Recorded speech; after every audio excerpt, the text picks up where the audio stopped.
Hey guys, how's it going? It's Kara here with another Guardian Tales video, and in today's video I want to talk about Scintilia. So the new kit just got dropped and she's available on the Korean server at the moment. So I just want to talk about my thought process on how good the character is going to be, where she's going to be used, and just my prediction on how good she's actually is. So the first thing I think we should do is talk about her kit here. The thing that I think is already concerning is we have to remember that the level now is starting at 83. So the base stats, it's hard to compare them directly, but I'm going to be talking about the base stats because I think what's really going to let her down is her base stats, just off the start here. But in very niche case scenarios, I think she could actually be potentially very good. First thing is 1,000 attack, but a horrible 69 defense. I want to say that's worse than Garum, especially if we compare it, you know, we're at 83 on this server versus we're still stuck at 80 over here on the main server. So that's really discouraging from a arena perspective. If we compare her base stats to someone like Lynn actually has very high attack and very high defense, like outliers in both, and she's still good, but she's not like meta defining. You know, I would say she's a very solid arena character versus, you know, this character coming in. I think she's just going to be absolutely paper and get completely melted just at this point. Like, she would have to have like 1,200 attack to justify this, because I think Lynn is still even higher. We'll get into that. She does have a reduction of, you know, fire resistance, which could equate to more damage, but Lynn has, you know, injury damage as well. So I think they're going to do similar, if not significantly more damage on Lynn's side. But that's just one example here. She has attacks enemy with a kick to deal damage, and then she has ignition. So she has kind of like Lilith, for example, where they have multiple moves, and then ignition gathers power of fire and increases attack speed of fire blitz by 25% for 5 seconds. Attack speed is very good in this game, so that could be another thing that really sets her damage over the edge here. But I just, regardless of all that, even if she does more damage, her defense is really going to let her down massively. You're gonna have to build her like full glass cannon and just hope that you can absolutely nuke someone. And maybe she does. Maybe she actually has enough damage in her kit here that's just, she's gonna completely wreck, but I doubt it. And then she has her chain skill here, inflicts 250% DPS damage with a concentrated flame kick and increases allies critical hit chance by 10% for 10 seconds.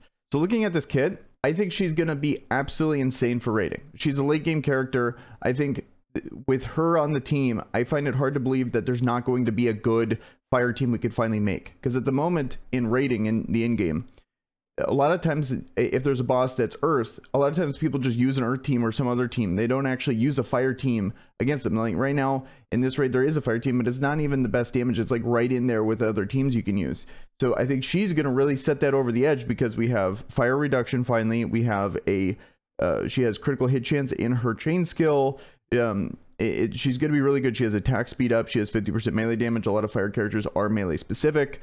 So I think from a rating perspective, she's going to be amazing. But from a Coliseum perspective, I think she's going to be horrible. From an arena perspective, I think there's already better characters out there that fill her job for you. That's just my take on it right now.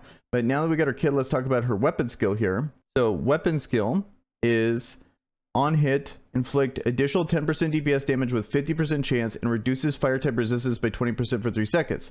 Dodging is enabled when using ignition. So a very good, necessary exclusive weapon. I really don't like when they do this, when they tie so much of her kit to the exclusive weapon. It just seems a little greedy, but they've been doing that more and more nowadays. I think that's just, you know, from a game that's normally very good with monetization, this is their way to kind of creep in a little bit, where you really overload the kit in the exclusive weapon. Just kind of discouraging, but not the end of the world.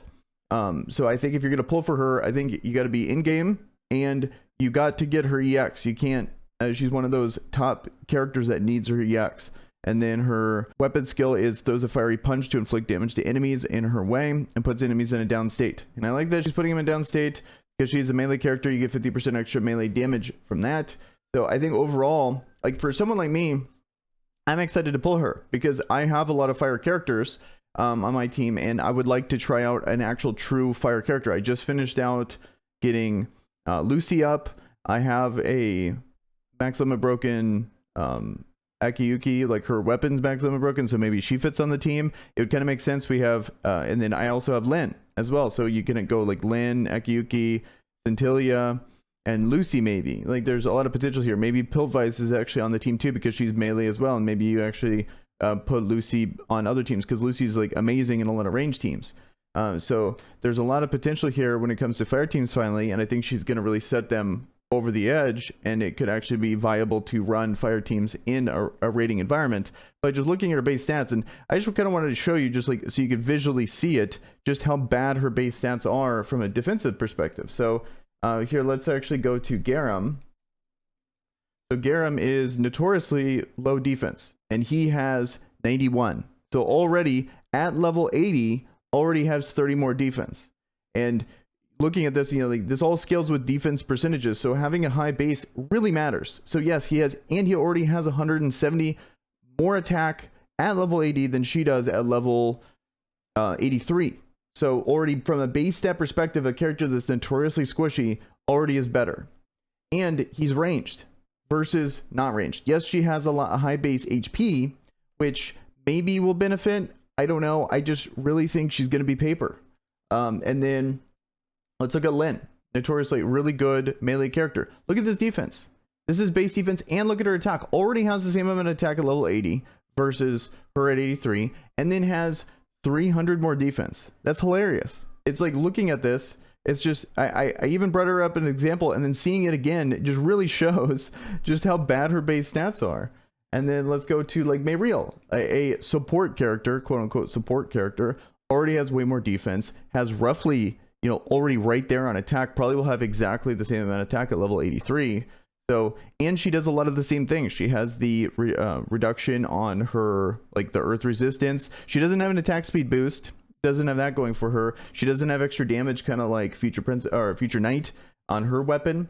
So I think, I'm thinking that she's going to do a ton of damage here, but at the same time, like she's sacrificing too many things in a competitive environment. I think when you're facing a boss and you can dodge and it's just about raw damage, then I think she's actually gonna be very good. But that's just my prediction on this. I think she really shores up the fire team, like I keep saying in rating. I think she's going to be horrible in arena. Maybe not horrible, but I think she's going to be not great in arena. I think she's going to be horrible in Coliseum. I'm pretty much going to stand by that. But other than that, I think only in-game players should really pull for her. That's my take on her as a character. Let me know in the comments below if I'm missing something. If you guys have other opinions, definitely let me know. There's a lot of smart people in Guardian Tales. I really am careful when it comes to making recommendations on these characters because it is a big deal and I really want to take this seriously. So if there's any other opinions out there, let them be known in the comments down below. And with that, guys, I am out. Peace.